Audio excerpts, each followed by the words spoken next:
Egypt's first female ship captain fears for her career after she was blamed falsely for the Suez Canal blockage when she was aboard a vessel 200 miles away. Here's a summary of the article.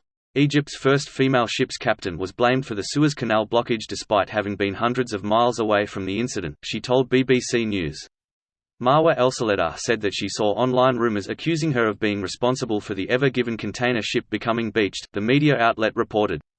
At the time of the jam, El-Saledar was working as a first mate on the Aida IV. This vessel was in Alexandria, more than 200 miles away from the site of the collision. I felt that I might be targeted maybe because I'm a successful female in this field or because I'm Egyptian, but I'm not sure, El-Saledar told the BBC. The young woman described how she was shocked when she first saw the baseless accusations on her phone. El-Saledar is one of the few women in the heavily male-dominated shipping industry. In 2016, she became the youngest and first female Egyptian captain to cross the Suez Canal. A year later, she was honored by Egypt's president during Egypt's Women's Day celebrations, the BBC said. This post received a score of 100,000, with an upvote ratio of 85%.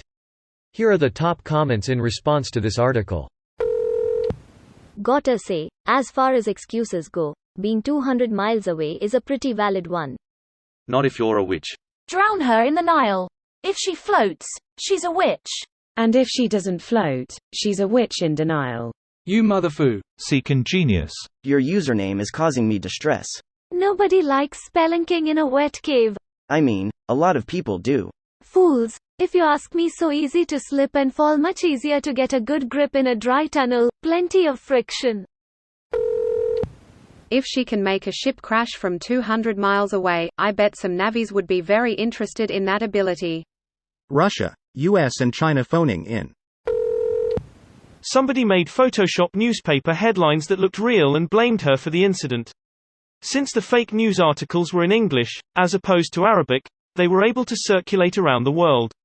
She literally had no involvement at all. A lie can travel halfway around the world while the truth is putting on its shoes. She's got proof she wasn't anywhere near that tanker. But the damage has been done. Utter shitbags that perpetrated this BS.